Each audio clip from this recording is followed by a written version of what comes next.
አለ ቲማቲም፣ ሽንኩርት፣ አቮካዶ ይበላሻል ቶሎ ካሸጥፉ ማለት ነው። አሁን ይሄን ሽጠህ ሂድ። በአሁን ሰዓት ላይ አቅም የለኝም ጉልበቴ እምቢ ብሎኛል ፈቶኛል ጉልበቴ ምናምን ስለው የራስሽ ጉዳይ ነው ምናምን አለና ጥሎ ሄደ። ጥሎ ሲሄድ በቃ እሺ አንተ እንደዚህ ከሆነ ያው ኖሮ ትዳር ነው ኖሮ ሞት ነው እና መታገል አለብን። መጀመሪያ እኛ በሰው መድረስ አለብን። ለቤተሰብ ለመደገፍ እኛ ምናምን መስራት አለብን አልኩት። የራስሽ ጉዳይ ነው ምናምን ብሎ ጥሎ ሄደ ማለት ነው። ጥሎኝ ከሄደ በኋላ ሱቅ ገባለሁ ምንም ነገር የለውም ካርቶን ብቻ ነው ያለው። ግን ተደርገው ምናምን ሙሉ ሱቅ ነው የሚመስለው። ከዛም በኋላ 15000 ምናምን አውጥቼ ገና ድጋሚ ምናምን ሞላሁለት። አጎቱ መጣ። እኔ መርካቶ ሄዶ ይስራ እኔ ደግሞ ሱቁ ልስራ ምናምን ሲል ወንድሞቼ ነበሩ።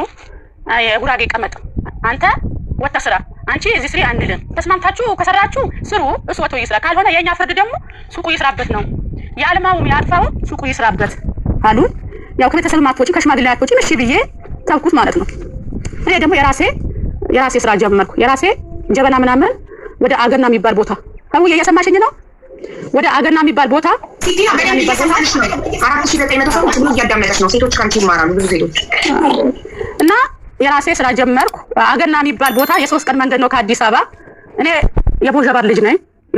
እናቴ ጋር ሄጄ አደርኩ። የማግስቱ ሌሊት አዛን ሲል ወደ አገና ከአገና ደግሞ ያጀበና ስለቅም ጫፎቹ ምናምን እንዳይሰበሩ እሱን እየጠቀለልኩ እጆቹ ምናምን እንዳይሰበሩ እሱን እየጠቀለልኩ እንትን ያልኩ ማታ ምናምን ጨርሼ ዳገት ቦታ ነው ተሸክሜ ወዛደር እንዳላሸክም ራሴን ተሸክሜ አወጣና ወደ ቦጀባር እጭናለሁ። ቦጀባር ምናምን የሆነ ቤት አስገብቼ አሳድሬ እናቴ ጋር ሄጄ አድሬ የማግስቱ ወደ አዲስ አበባ እመጣለሁ። ከዛስ ምናምን ቡላ ቆጮ ቂቤ በቃ ሰራለሁ የተባለ ነገር ይሄ ያገኝበታል ያልኩ ነገር ምናምን እሰራለሁ ማለት ነው። እንደዚህም እየሰራ ጀበናው ትቼ ያው እርግዝና ምናምን ስለደረስኩ በመኪና ጭኜ ምናምን ቆጮና ቡላ ቂቤ ምናምን ማምጣት ጀመርኩ። ግን እርጉዝ ነኝ ምናምን አልልም ነበር። ያገኘሁት ስራ እሰራለሁ። ለምን አረብ ሀገር ሄጄ ምናምን የሰው ሽንት ቤት እያጠብኩ ሰርቼ ምናምን አላህ በረካ አድርግሽ አልባልም ነበር። ግን ሀገሬ ላይ መስራት አለብኝ። ራሴ ምናምን ኮራ አላደርግም ነበር። ትንሽ ሆኜ ያገኝ ተቆራረጥኩ ወይ ልብስ አለበስኩም አልልም ነበር። ለስራ በጣም ጎበዝ ነበርኩ ማለት ነው። ከዛም ወለድኩ። ከወለድኩ በኋላ ሙሉ ኦፕሬሽን ነው የወለድኩት እና ያው አላህ የቀደረ ነው። ግን ጥሩ ትዳር ቢኖረኝ ጥሩ ባል ቢኖረኝ የዛን ቀን ኦፕሬሽን አልሆንም ነበረ። ምክንያቱም ራብ ምናምን ያዘኝ፣ ራብ ለቀቀብኝ። በቃ ሰው ብሰጭኝ የዛኔ ሰው በላ ነበረ። 3 ቀን ምናምን አለ ምግብ ምናምን እያማጥኩ ማለት ነው። ሐኪሞቹ ኦፕሬሽን አትደረጊም ምስትሽም አትደረጊም በሰላም ተወልጃለሽ ነው የተባልኩት የነበረው ማለት ነው። ግን አጠገቤ ምናምን ስላልነበረ ግን የቀደረው አላህ ነው። ግን እኔ የምለው ምናምን የዛኔ ጥሩ ትዳር ቢኖረኝ ጥሩ ባል ቢኖረኝ ኦፕሬሽን አልሆንም ነበረ እና አላህ ገላገለኝ። ወለድኩ። ከወለድኩ በኋላ ደግሞ ኮንትራት በ1500 ሰፈር ሊያደር ተስማማን። በ1500 ተስማማንና ፏአድ አልኩት አቤት ልጁን አንተ ያዘው ከሆስፒታል ወጣሽ ከሆስፒታል ኦፕሬሽን ነው የሆንኩ ቀን ማለት ከሆስፒታል ስወጣ ማለት ነው። ልጁን ያዘው እኔ ሆዴ ላቅፈው ቁስሉን ማለት ነው እንዳይፈታብኝ ከፍ ዝቅ ምናምን መንገዱ ስለሚል እኔ ሆዴ ላቅፈው አንተ ልጁን አቅፈውና አስፋልት ወጥን በ10 ብር እንሳፈራለን። ግን በአሁን ሰዓት በጣም ያናደደኛል። ለኮንትራት ታክሲ 1500 ብር የምትከፊው አጥተሽ ነው ወይስ ሰስተሽ ነው?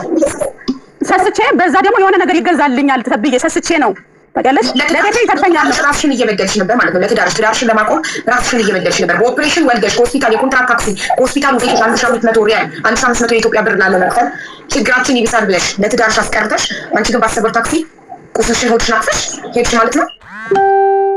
10 ብር ከፍዬ ወደ አስኮ ምናምን መጣን። ከአስኮ ደግሞ 50 ብር ተሳፈርን። አስጓዩ ከደረስን በኋላ የሆነ ወንድሜ ባጃጅ አለው መጣንና ተቀበለን። ከዛም በኋላ እኔ ቤት ደርሶ እንዳይወጣ ቡራዩ የሚባል ቦታ ትንሽ ከተማ ነው። ባለቤቴን ግማሽ ኪሎ ስጋ ግዛልኝ ቤት ከወጣም ትደግማለህ ቤትም ሰው የለንም አልኩት። አፌን አውጥቼ ምናምን ተናግሬዋለሁ። ግን ምን ተናገርሽ አላለኝም። ቦታ አሰጠኝም ማለት ነው። ከዛም ወደ ቤት ሄድኩና ምን ትበያለሽ ማለት ነው አላረደልሽም ባልሽ ሲወለድ እኮ ይታረዳል። በቃ አላረደ አላህ ደግሞ ለኔ ምን መሰለሽ አላህ ደግሞ ለኔም ይጠይቀኛል እኮ ውሸት አልናገርም። እኔ ወልጄ በእሱ ግማሽ ኪሎ ስጋ ነው ያገኘሁት። እሱም ሰው ጠይቆት ማለት ነው። ከዛም የዛን ቀን ለወንድሜ ሚስ አላህ በረካ አድርጋት ምበላ ነገር እቤት አለው ምናምን አለች። ምንም የለም አልኳት። አይቤ ሰርታ ይዛ መጣች።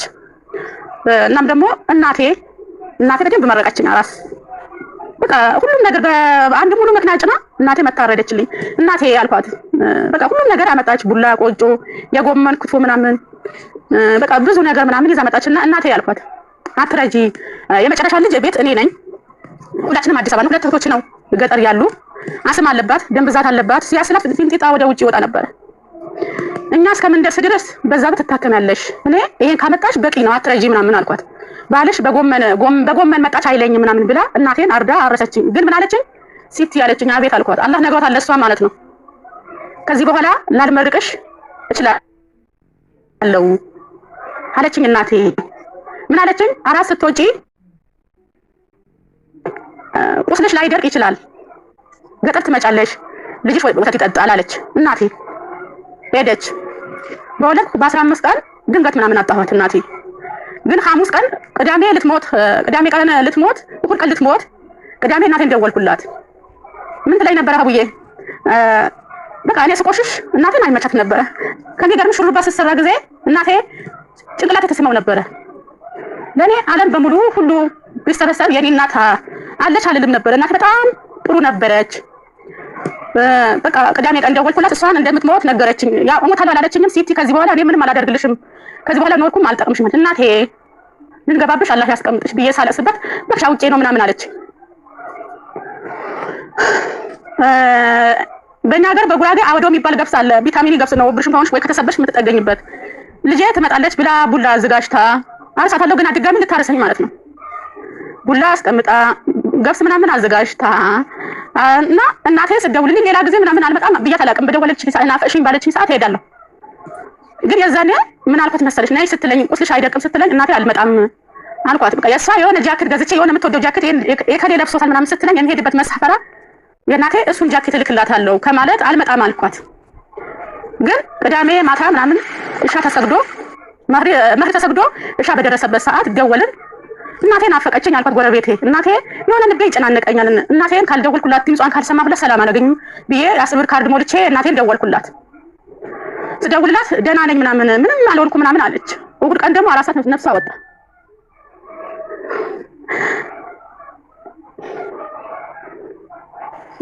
እናቴን አልመጣም ያልኳት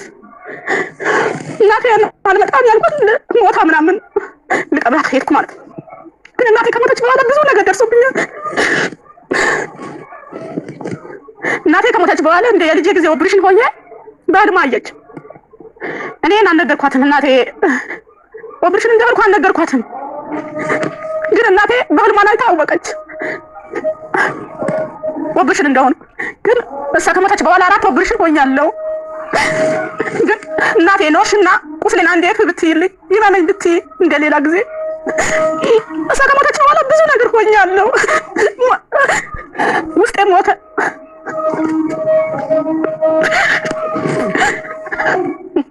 ሲቲናዬ አይዞሽ የኔ እናት፣ ውሃ የለም አጠገብሽማ፣ ውሃ ጠጪ፣ አይዞሽ እናትሽን አላህ ይርሐማት። ሁላችንም ወደዛው ነን።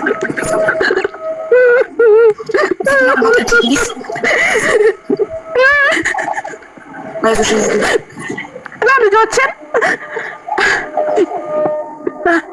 ወልጄ አሳድጊ ትይኝ ነበረ። አሁን ወልጄ ያለው እናቴ ልጄን እንዳታሳድጊ ነው እንዴት ተሸነፍሽ እላታለሁ አንዳንዴ ማለት ነው። እናቴ በጣም ጎበዝ ነበረች። ግን አንዳንዴ ያው የማይቀረው ትሄጃለሽ። ግን እሷ ከሞተች በኋላ ብዙ ነገር ሆኛለሁ። የሆንኩት ውስጤን ሞቷል። ሞራኔ ምናምን ሌላ ጊዜ ምናምን ከሚገርምሽ 8 ዓመት ስሰራ እንደዛ አይነት ራሴን እጠይቀዋለሁ። እንደዛ አይነት ስሜት ምናምን አይሰማኝም ነበር። ግን በአሁኑ ሰዓት ምናምን ለምን እንደሆነ አላውቅም፣ ይከፋኛል በጣም። እናቴ ብነግርሽ እስኪ አንዴ ዱዓ አድርጊልኝ ብልሽ እና አንዳንዴ ስትቸገሪ ምናምን እናቴ ዱዓ አድርጊልኝ ትያለሽ።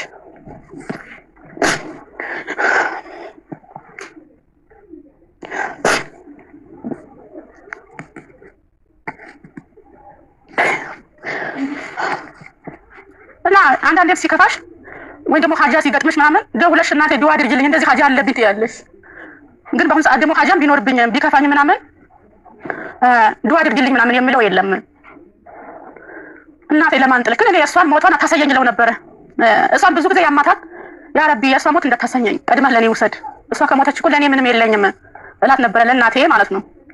ግን እሷ ከሞተች በኋላ ያው ታመምኩ፣ በሷ ምናምን በሀዘንም ታመምኩ። በቃ ሐኪም ቤትም ገብቻለሁ፣ 10 የግል ሐኪም ቤት ገብቻለሁ። በሽታው ሊገኝ አልተቻለ። መጨረሻ ጊዜ በሆዴ ላይ ነበረ አስረሳው እንድስነሳ ኦፕሬሽን መሆን አለብሽ፣ የአማት ጠጠርና የኩላሊት ጠጠር ምናምን አለብሽ ተባልኩ። እና የአማት ጠጠርና የኩላሊት ጠጠር ኦፕሬሽን 5 ኦፕሬሽን በአጠቃላይ 5 ኦፕሬሽን። ከዛም ልጄን አመጣሁት። እናቴ ከሞተች በኋላ ያው እናቴ ነው ታሳድጋት የነበረ። ልጄን አመጣሁት። ካመጣሁት በኋላ በጣም ተቀየረ እና ስሟን ለመጥራት ዝግን ይለው ነበር። አስፋልት ላይ የሰው ልጅ ይስማል፣ ከረሜላ ይሰጣል። የኔ ልጅ ምናምን ከረሜላ አይሰጥም ነበረ።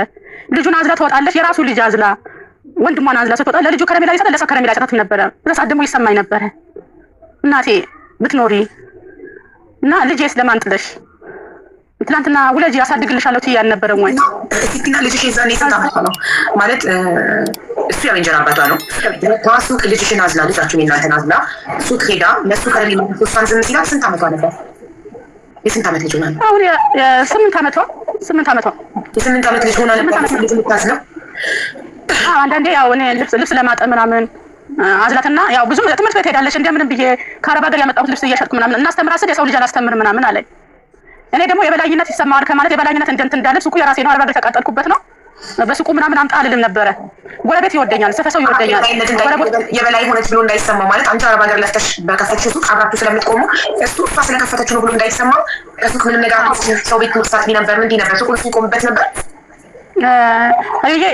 እዚህ ጋር እኔ ውሸት ልናገር አልፈልግም። የሰው ቤት ልብስ አላጥብም ነበር፣ እታገል ነበር ለራሴ ስራ ለማግኘት ስራ ነው የተባለ ነገር የቤት ልብስ የልጆች ልብስ የራሷ የኛ ልብስ ማለት ነው። የሰው ልጅ አላስተምርም ሲልሽ ከራስሽ ከሱቅሽ ካልወሰድሽ ገንዘብ ከየት አምጥተሽ ታስተምሪያለሽ? አባቴ የዛኔ አዲስ አበባ መጥቶ ነበረ። ወንድሞቼ ተሳፈሩበት ምናምን ብሎ የሰጡት ብር ይሄን ብሎ ምናምን 1000 ብር ሰጠኝ አባቴ ማለት ነው። ጎረቤቴ ችግሬን ስለምታውቅ የሱን ባህሪ ስለምታውቅ ሲቲ የእናትሽ ቡና ከማፈላ ቡና አፍልቼ ማንን ሰው ነው የሚጠጣው? ይሄን ብር ደግሞ ለአንቺ ይጠቅምሻል ምናምን ብላ ብር ሰጠችኝ ጓደኛዬ ማለት ነው፣ ጎረቤቴ ማለት ነው። አሁንም ሌላ የሷን ባሏም ደግሞ ድጋሚ 500 ብር ሰጠኝና እሱን አድርጌ መርካቶ ሄጄ ደፍራ ምናምን ከመከፋፈያ አውጥቼ ደፍራ ምናምን ገዛሁላት። ከዛም በኋላ ያው እኔም እንዳልኩሽም ቡላ ሸጣለሁ አንዳንድ ነገር ከገበያ ጎመን ምናምን ከመርካቶ ሄጄ ጎመን አመጣለሁ። ምን እላለሁ ስራ አልንቅም ልጃዝዬም ማለት ነው። ከዛ ከታመምኩ በኋላ የ4 ወር ምናምን ደግሞ ተጠራቀመብኝና መከፍልበት አጣሁ ታምሜ ማለት ነው። ሐኪም ቤት ምናምን እየተመላለስ የ4 ወር ምናምን ሆነብኝ። የ4 ወር ሲሆንብኝ የሆነ ሰው የዘካ ብር ሰጥቶኝ የዘካ ምናምን ብር ሰጥቶኝ በዘካ ብር ምናምን የ4 ወር ምናምን ደሞዛ ከፈልኩላት። ከዛም ራሴን ጠየቅኩት። ከዚህ በኋላ እናቴ የለችም ቸግሮኛል ብዬ አልነግራትም። ከዚህ በኋላ ምናምን ከወደኩበት መነሳት አለብኝ መሄድ አለብኝ ብዬ አረብ ሀገር ጀመርኩ። ከወንድሜ ምናምን ብር ተበድሬ ሱቁን እንደዚህ እንዳለ ትቼ አረብ ሀገር ሄድኩ ማለት ነው። አረብ ሀገር ከሄድኩ በኋላ ያው በ6ኛ ወሬ ነው የሄድኩት። 4 ኦፕሬሽን ከሆንኩ በኋላ አረብ ሀገር ከሄድኩ በኋላ ቁስሎች የተፈቱብኝ ፎቅና ምድር ምናምን እያልኩ ሆዴን ያሳክካኝ ነበረ እና 3 ቀን ምናምን ሐኪም ቤት ተኝቻለሁ በቁስል ምናምን። ለሱ ነገርኩት እንደዚህ ሆዴ ምናምን አሞኛል ቁስሌ ተፈቶብኛል አልኩት። ግን አላህ ይማርሽና አላህ ይግደልሽ አላለኝም። እኔ ካልደወልኩለት እሱ አይደውልም ነበረ፣ እኔ ነው የምደውልለት የነበረው። ቤቱ የጨረቃ ቤት ነው አላህ ቤትሽን ያፍርሰው ምናምን አለኝ። ፋድ ቤቱ ምናምን ካልፈረሰ በሴፍ ገብቻለሁ እንዳትል ከወጣለት በአንተ ስምና በእኔ ስም ይሆናል። ለምንድን ነው እንደዚህ የምትሆነው? የሰው ቤት ምናምን እኮ ገብተህ ምናምን የልጅ ባንበስ ሲታጠብ ውጭ ላይ አይደፋም። እኔ ሽንት ቤት የራሴ ሽንት ቤት ስለሆነ የልጅ ደግሞ ክራይ ከሆነ ሽንት ቤት ሞላብኝ ነው የሚባለው። ለምን ይሄ ነገር አታውቅም ብዬ ተናገርኩት ማለት ነው። እንደዚህም እያለን የጣራ ግድግዳ ይመጣል እከፍላለሁ። ቤት ምናምን ደግሞ ትንሹ ቤት ምናምን የዛን ያልተከራየም ነበር አሳድሰውና የልጄ የትንሹ ህፃኑ በወር እንደምትልክለት አደረኩት ብዬዋለሁ። ብር ላኩለት ሊያሳድስ ምናምን ቤቱ አከራየው። ግን ብሩ የልጁ ምናምን አይልክም ነበረ የህፃኑ ማለት ነው። ምናልባት የህፃኑ በአንበስ ገዝቶ ነው የሚልክለት የነበረው ህፃኑ ማለት ነው። እንደዚህም እያለን ነካስ እሱ ሱቁ ምናምን ጭኖ ከመጀመሪያ ያለበት ቦታ ጭኖ ወደ ከተማ ጭኖ ሄደዋል። ያለኝ ካጠራቀመ በኋላ እኔ ግን ትዳሬ ነው ብዬ አምኜው በአሁኑ ሰዓት ደግሞ አንድ ሴት ምናምን ስትጠየቅ እኮ ቤት አለው ወይ መኪና አለው ወይ ንብረት አለው ወይ ብላ ነው የምትጠይቀው። እኔ እኮ እሱ የሚያሟላ መስፈት ራሴ አሟልቼ ራሱ ሲቆሽሽ አልወድም ነበረ። ራስህ ቆሽሻል ምናምን እያልኩት ልብሱን እያለበስኩት ሱቅ ወጥቼ ከሚገርምሽ ምናምን እዚህ አረብ ሀገር ስመጣ ምናምን ሽሮዬን አስፈጥቼ በርበሬን አስፈጥቼ ቂቤን ምናምን አቅልቼ ከቻልክ ሽሮህን ሰርተህ ብላ ካልቻልክ በጥጣ ጠጣ ብዬ ሁሉም ነገር አድርጌ ዛሬ እኔ ጉልበቴ ምናምን ሲያዝ ጉልበቴ ሲደክም አዘን ሲበረታብኝ 500 ብር ተሸክማ ማንም ሴት አትወጣም ልታገል ብዬ በወጣሁበት የኢትዮጵያ ወንዶች ይፍረዱኝ ይሄ ነገር ማለት ነው። የወለደ ይፍረደኝ ይሄ ማለት ነው። ግን በራሴ ቤት ሚስት አገባ። እኔ ዛሬ ምንም የለኝም። በአሁኑ ሰዓት ከውዬ አቅም የለኝም። እግሮቼ እጥፍ አድርጌ መቀመጥ አልችልም። እግሮቼ መራመድ አልችልም። ትናንትና ምናምን 50 ኪሎ ጫው ተሸክሜያለሁ፣ ድንች ተሸክሜያለሁ፣ ብዙ ነገር አድርጌያለሁ። ኖሬ ትዳሬን ብዬ ነገን ልጅ ወልደን ያልፍልናል ብዬ ዛሬ ተከድቻለሁ። የኢትዮጵያ ሕዝብ ይፍረደኝ ይሄ ነገር። አንድም ደግሞ እዚህ ጋር እኔ ወጥቼ ምናምን አቅም ስለሌለኝ ደካማ ስለሆንኩ ሰው ስለሌለኝ የኢትዮጵያ ህዝብ ከጎኔ ይሁን። የኢትዮጵያ ምናምን ያሉ አረብ ሀገር ያሉ ሴቶች እህቶቼ እንደኔ ሞኛቱ ነው። እኔ አሁን በአሁኑ ሰዓት ሰው እንደማላምን ነው የሆንኩት። ራሴን ያስጠላኛል በአሁኑ ሰዓት ማለት ነው። ለምን እናት ማለት ከባድ ነው። ልጅ እናት ማታ ተኝቶ እስከሚነሳ ድረስ ይጨንቃታል። ትምህርት ቤት ሄዶ እስከሚመጣ ድረስ ለማየት ትጓጓለች። እኔ ዛሬ የልጆቼ እንኳን መሆን ያቃተኝ ሰው ነኝ። እህቴ ምናምን ታማሚ ናት። በአንድ ቀን 10 ክኒን ነው የምትወስደው ማለት ነው። በአዲስ አበባ ኖሮ ምናምን የራስ ልጅ ምናምን ያቃተ ጊዜ ነው። የራስ ልጅ ለማሳደግ ያቃተ ጊዜ ነው። ለእህቴ ምናምን ሰጠኋት። ግን እኔ ይሰማኛል ለእህቴ ምናምን በሽተኛ ናት፣ 10 ክኒን ትወስዳለች፣ ነገ ያልፍልኛል፣ ትዳሯ ምናምን ይስተካከላል፣ የሰው ልጅ ፊት አታይም ብላ ልጄ እያሳደገች ግን እኔ ዛሬ ባዶ እጄ ቀረው። ባዶ እጄ ቀርቻለሁ። በአሁኑ ሰዓት አላህ ከሚያውቀው አቡዬ እግሬ ያመኛል። እጥፍ አድርጌ ምናምን እንትን አልልም። መሄድ ያቅተኛል። ወገቦቼ ያመኛል። አቅሜ ውስጤ ምናምን ስታይ ወፍራም ነኝ። ስጋ ላይ ተሸክሜ ያለው ግን ውስጤ ምናምን ሞተዋል። እሺ በጣም ተጎድቻለሁ። ፊቲና አንቺ አሁን ከዱባይ ከገባሽ ስንት ጊዜ ሆነሽ? ዱባይ ከገባሽ ወር ከ15 ቀን ምናምን ሆኖኛል። እሺ የዛሬ ወር ከ15 ቀን ገባሽ ከዱባይ? የት ነው የገባሽ? የገባሁት የራሴ ቤት ነው የገባሁት። የራሴ ቤት ገብቻለሁ።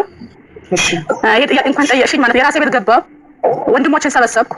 እኔ እንደዚህ ብሎኛል ባለቤት ያልኳቸው። አይፈልግሽም ሲልሽ የት ነበር? እሱ ፈትቼሻለሁ ሲልሽ በስልክ ነው ዱባይ እያለሽ ነው? አረብ ሀገር እያለሁ ፈትቼሻለሁ።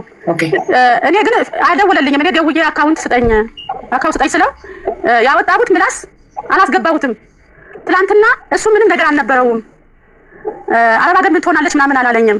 በቃ ብዙ ነገር አወራርዶ ነው የሰደበኝ ማለት ነው። አንቺ ምናምን ከዚህ በኋላ አታስፈልጊኝ። ወደዛ ነው ያለሽ፣ ወደዚህ ነኝ። እንዴት ተቆርጠሻል?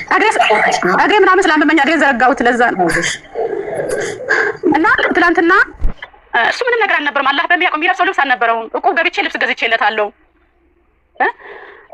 ልብስ አልነበረውም፣ ገዝቼለታለሁ። ግን በነጠላ ጫማ ምናምን ነው የሚሄድ የነበረው።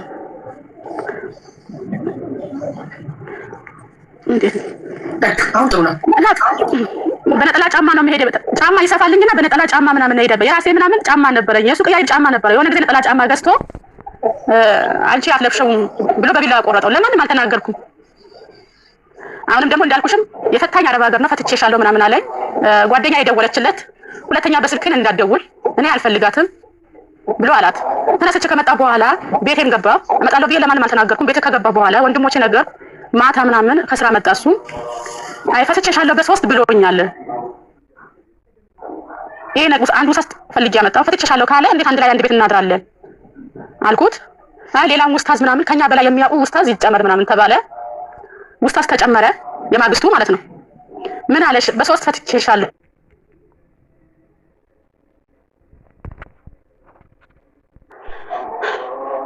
እና ያልፍልኛል ነበረ ብዬ ለትዳር ሄጄ ነበረ። ዛሬ ምናምን ቆሽሻ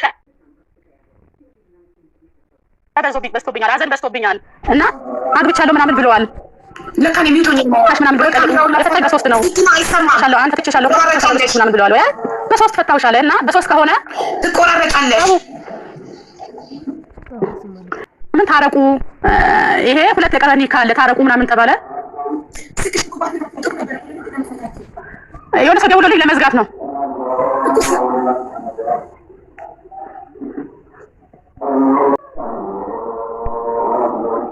ኔትወርኩ ምናምን እንትን አለ። ኔትወርኩ እየረበሸ ነው።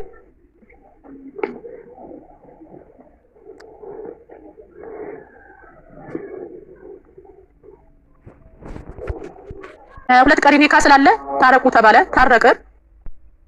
ከታረቅን በኋላ ደግሞ ምን ይለኛል? ባጠገቤ የሆነ ሻይ ቤት አለ። እየሰማች ነው አቡ?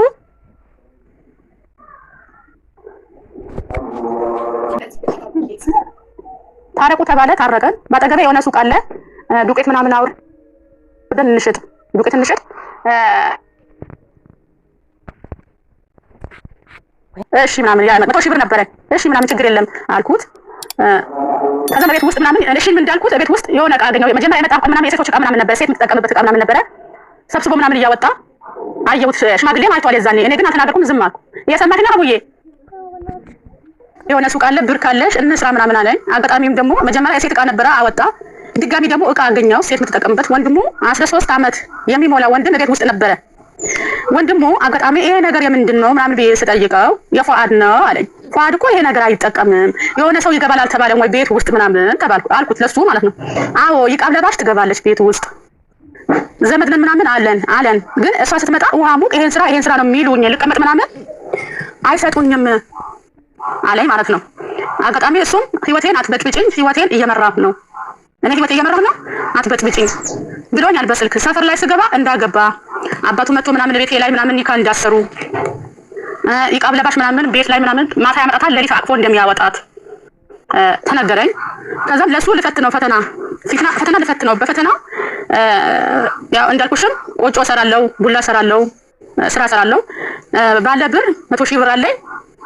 ሰፈር ላይ ቆጮ መስራት እፈልጋለሁ እንደ መጀመሪያ መስራት እፈልጋለሁ ላንተ አግዝሃለሁ አንተ ቡራዩ ያለ ስራ እኔ እዚህ ያለ ልስራ ስለው አይ ከፈለሽ አረብ ሀገር ሂጂ እንጂ እዚህ ሰፈር አሰሪም አይ እኔ በቃ አረብ ሀገር አልሄድም መጀመሪያ መለሳለሁ ብዬ በሽማግሌ ፊት ጠይቄዋለሁ። ልሄድ ነው ሴትዮዋ አስፈቅጄ ነው የመጣሁት እኔ አጋጣሚ ይሄን ሲለኝ ተነስቼ መጥቻለሁ ልሄድ ነው ብዬ ነግሬ ነበረ። ከዛ እኔ ልጅ መውለድ እፈልጋለሁ አረብ ሀገር አልሄድም እዚህ እሰራለሁ ደክሞኛል ምናምን ስለው እንዴ ሂሳብ ሳንወራረድ የሰራሽበት ሳንወራረድ ካንቺ ልጅ መውለድ አልፈልግም ብሎ ተነስቶ ወጣ። ከዛም እሱ ተነስቶ ምናምን ሲሄድ አባት እናቱ ቤተሰቡ እናት አባቱ አጎቱ መጥቶ ይዳዩኛል ብዬ ነበረ ጠበቅኳቸው። ይዳዩኛል በጉራጌ ምናምን አለ ወንድ ልጅ መጥፎ ከሆነ አባት ልጄን እኔ አይተሽ ኑሪ የሚል ቤተሰብ አለ። ወንድ ልጅ ባለቤትሽ መጥፎ ከሆነ እኔን አይተሽ ኑሪ ልጄ ምናምን የሚል ቤተሰብ አለ። እኔ ደግሞ ያን ጠብቄ ነበር እኔን አይተሽ ኑሪ አባትዮ ያኑሩኛል መጥፎ ጎን ካለ እኔ እሱ የበደለኝ ነገር የቤተሰቤ አልተናገርኩም። መጀመሪያ ለአባቱ ደውዬ ተናገርኩና አባቱ የሰጡኝ መልስ አለ። አሁንም እሱ ቤት ጥሎ ከወጣ በኋላ ያለኝ ንብረት ዘርፎ ከወጣ በኋላ እኔ ቀደም ባዶ እጄ ምንም ነገር የለኝም በአሁን ሰዓት ባዶ እጄ ቀርቻለሁ። ያለኝ ንብረት ሱቁን ጭኖ ከወጣ በኋላ አባትዮ ይደውሉልኛል አጎቱ ይደውልልኛል። ትናንትና መንደር ላይ ሱቁ እያለ አጎቱ መቶ አስታርቆኛል። ዛሬም ደግሞ መቶ ያስታርቁኛል። ወልጃለሁ ከነሱ ተቀላቅያለሁ ወልጄ ሰጠኋቸው ለነሱ ለቤተሰቡ ማለት ነው። የሱ አባት የኔም አባት ነበሩ የሱ ቤተሰብ የኔም ቤተሰብ ነበሩ። ግን እኔ ወር ከ15 ቀን ቁጭ ብዬ የት ደረሽ ምን ሆነሻል የት ነው ያለሽው 5 ወር በሽ ተሸክሜ ነው የሄድኩት ምን አለሽ ካጠፋሽ ልቅጣ ካጠፋ ይቀጣ አላሉኝም። ልክሰስ ምናምን ብል ተከሳሽ ይሻላል እንጂ ከሳሽ ምናምን በጣም ወጪ ያለበት። ግን እኔ ዛሬ የኢትዮጵያ ሕዝብ ከሀገር ውስጥም ከሀገር ውጭም ያለ ለኔ ፍትህ ይስጠኝ ባዶ እጄ ቀርቻለሁ። አቅሜ ተዳክሞኛል አቅሜ የለኝም ሴት ልጅ ነኝ። ከእህቶቼ የበለጠ የወንዶች ጉዳይ አሉ ይሄን እነሱ ይፍረዱኝ። ሴት ልጅ እናት ናት እህት ናት ሁሉ ነገር ናት ባለቤት ናት ሁሉ ነገር ናት። ዛሬ እኔን ለሱ ሞኝ ስለሆንኩ ይሁን አይደለም ጥሩ ሚስት ልሁን ጥሩ ባል ሁነኝ እናት ሁነኝ እናት የለኝም ወንድም ሁነኝ እህት ሁነኝ ብዬ ራሴን ኩላሊትሽ አውጥተሽ ስጪኝ ቢለኝ ኩላሊት ሰጠው ነበረ። ግን እኔ አርባ ገር ያለው አንዳንዴ ትወቃቀሻለሽ ወቀሳ ምናምን ይኖራል። ፉአድ እኔ እኮ በአንተ ይሰማኝ ነበረ ቅስሜ ይሰበር ነበረ አልኩት። ለምን አለኝ አስፋልት ላይ የሰው ልጅ ልፍት ትጠርጋለህ እኔ የልጅ ተከሸነ ትናንትና ለአንተ ምንም አልደበቁብህም አግብቼ እንደፈታሁ ነግሬሃለሁ ልጅ እንዳለኝ ነግሬሃለሁ ለልጄ ምናምን ለልጅ አዝዳ ከረሚያስ ተጠራ አሰጣት አንቺን ስለምጠላ ነበረ ልጅሽ ምጠላት የነበረ አንቺ ምጠላ ናት። ግን አሉ አንዳንድ ጥሩ ወንድሞች አሉ የሰው ልጅ ከአስፋልት አንሶ የሚያሳድጉ ማለት ነው። የኔ ልጅ እኮ ቢያቅ ኖሮ ሰራተኛ ብታገቢ ስንት ትከፍያለሽ? ልጅ ባጠቁ ሰዓት ልጅ ትይዝልኛለች። ሐኪም ቤት በሄድኩ ሰዓት ከወንድሜ ሚስት ሆና ምናምን ልጅ ታዝን ነበረ። ቢያቅ ኖሮ የሰራተኛ የሚከፍለው ገንዘብ ለእሷ ምናምን ባለው አቅም ፍቅር ቢሰጣት። የልጁ ተከሸናት የልጁ እህት ናት። ዛሬ እንኳን ራስሽ እንደዚህ የሆነ ዝምድና ይኖርና ከአስፋልት ልጅ አንስተሽ ታሳድጊያለሽ። አላህ የሰጠው አላህ ቀልብ የሰጠው ስጥ ያለው ማለት ነው። ግን እኔ ዛሬ ለሱ ኩላሊት ያውጥተሽ ስጪ ቢባል የምሰጠው ሰው ነበረ በጣም ወደው ነበረ። ሀቡዬ ከፈለሽና ኢንካራባ ተነስቼ የመጣሁት ፍቅር ስላለኝ ነበረ። ግን ቤቴ ላይ ምናምን ሴት አግብቶ አሳደረ ተባለ ቀን ሚስት አገባ ቀን እሱን ጠላሁት። ራሴን እንደምጠላ አድርጎኛል። 10 ዓመት ማለት ቀላል አይደለም። አረብ ሀገር ታግያለሁ። ከአረብ ሀገር የበለጠ ሀገሬ ታግያለሁ። ሰው አይደክማትም ይለኝ ነበረ። ዛሬ ግን ደክሞኛል። ታውቂያለሽ እኔ አንዳንዴ አሁን እላለሁ እናቴ ምን አለ አንቺ ያገኘሽው መኝታ እኔም ባገኘው እናቴ እንደተሰቃየው ብታቂ ኖሮ ፈተናው በዝቶብኛል። አንዴ ተነስሽ ብነግርሽ ምናምን እኔ በአሁን ሰዓት ወላሂ ኖሬም አልኖርኩም የልጆቼን አልሆንኩም። የእናትነት ፍቅር አልሰጠኋቸውም አልተንከባከብኳቸውም። ለእነሱ ብዬ ነበረ ልጄ ቁርአን አልቀራም ነበረ የሚያስፈልጋት ነገር አድርግላታለሁ ብዬ ነበረ። ግን አሁን በአሁን ሰዓት የልጄ ራሱ የራሴም አልሆንኩ ሰው ነኝ ማለት ነው። ስለዚህ አቅም ሳጣ ምናምን ከጎኔ የሚጠይቀኝ ሰው ሳጣ እስኪ ለወገኖቼ ልናገር እነሱ ይፍረዱኝ ብዬ ነው የወጣሁት። ሀቡዬ አቅም ሲያንሰኝ ነው የወጣሁት ሚዲያ እኔ ራሴ ታግዬ ምናምን ከወደቁበት መነሳት እፈልጋለሁ። ራሴ መታገል እፈልጋለሁ። ግን በአሁን ሰዓት ምናምን ውስጤ ተነክቷል፣ ውስጤ ሰብሮታል። ለኔ ይሄ ነገር ይገባኛል ወይ? እናንተ ፍረዱኝ። ይሄ ነገር ኦኬ። ጥያቄ እያለ ሲቲናጄ ባለቤትሽ ሌላ ሴት ቤት ውስጥ ሲያስገባ አንቺን አባረረሽ። አንቺ የት ነው ያለሽው አሁን? ምን ተማራችሁ? ማነው ጥፋተኛ? ማንም ሰው ካልፈቀዳችሁ እንደተመላችሁ ላይ ወጣ ለትዳሬ ብዬ ገለመሌ አትበሉ። ኦቨር መስዋዕትነት አትክፈሉ ለማንም ሰው። ኦቨር መስዋዕትነት ከፈለች። እናት ስትሆን ሚስት አስፈለገው። እናት ሆነችበት። ወንዶች ደግሞ እናት አይፈልግም። እናት አለችው፣ ኦልሬዲ የወለደችው እናት አለችው። ኖራችን ሞተችም እናት አለችው። እናት ናት እንደ እናት። ሚስት ደግሞ እንደ ሚስት ነው አክት ማድረግ ያለባት። ምን ሚስት ሆናችሁ እንደ እናት ኦቨር የምትንሰፈሰቡት ምንድን ነው? ምን ጉድ ነው? ለባለች ስገጂ፣ አሸርግጂ፣ ጠብር ግፍበ እናቱኝ ሀያቱኝ ከዛ መጦ አውጥቶ ሲጥልሽ የዛኔ ትመጫለሽ። እዚህ ከንገናኛለን። ችግር የለም። ኦኬ ድርግላት እንደምትፈልግ እንጠይቃታለን። እንደዚህ ታማ ስንት ኦፕሬሽን እያላት አረብ ሀገር ከምትሄድ እዛው ቡና ጠጡ። ልጅቷ ታታሪ ናት፣ ጎበዝ ናት። ያልሰራችው የስራ አይነት የለም። እንደሰማችሁት እግረኛ ሚዲያ ላይ ኢንተርቪዋን እንደሰማሁት እዚህ ጋር እንደሰማ ነው። ልጅቷ ታታሪ ናት። ያልሰራችው የስራ አይነት የለም። ጎበዝ ናት፣ ትሰራለች፣ እንደ አህያ ትሰራለች። ግን እንደዚህ በርትተው የሚሰሩ ሴቶችን ለምንድን ነው ግን እንደዚህ በርትተው የሚሰሩ ሴቶች በጣም ለወንድ ይሞታሉ ወይ? እንደዚህ በርትተው የሚሰሩ ሴቶች ለወንድ ይሞታሉ። ለወንድ ሰርተው ተጠቅርረው እንደ አህያ ለፍተው ስራቸው ለወንድ እሱ ደግሞ በልቶ እንደ እናት ስስ ስለሚሉለት ያስጠላቸዋል። ምን ያስጠላኛል? ማንም ሰው ኦቨር ትንፋሽ አልሰጠም ካለ ኦቨር ከተንከባከቡ ይስላል። ጥረው ግረው ለፍተው ሰርተው የሚሰሩ ሴቶች ሰርተው ለፍተው አፈርድ ይወጥተው አንድ ሰው ለወንድ ነው የሚሰጡት። እሱ ደግሞ ተቀብሎ ለሌላ ሴት ኩርት ለምትል ለወንድ ብር ለማትሰጥ ኮራ ደህና ላለችዋ ሴት ይሰጡታል። ታዲያ ያቃጥላችሁ ከአንቺ እየወሰደ ለሌላ ሴት ሲሰጡ አትቃጥም? ለሌላ ሴት ሴትነቷን ላከበረች፣ ራሷን ላከበረች፣ ለማትለማመጥ ለቆፍጣናዋ ከአንቺ በላብሽ አፈርድን ይበልጥሽ በቆሎ ሽጠሽ ድንች ቅቅለሽ ሽጠሽ የሰው ቤት ልብስ አጥበሽ አረብ ሀገር ሰጥተሽ አፈርድን ወጣትነትሽን ጉልበትሽን እድሜሽን መስዋዕት አድርገሽ ያመጣሽውን ብር ኩራ ደህና ያለችዋ ልጅ ወስዶ ይሰጣል። ምንም ላለፋችለት አንቺ እንደናጣ ብር ከፍ ብለሽለት ምንም ላለፋችለት ወስዶ ይጋብዛታል፣ ስጦታ ይገዛላታል፣ ፈታ ዘና ያደርጋታል። ለምን? ስለኮራች ብቻ፣ ራሷን ስላከበረች ብቻ፣ ዋጋዋን ስላወቀች ብቻ። ከዚህ በላይ የሚያቃጥል የሚያንገለግል ነገር አለ?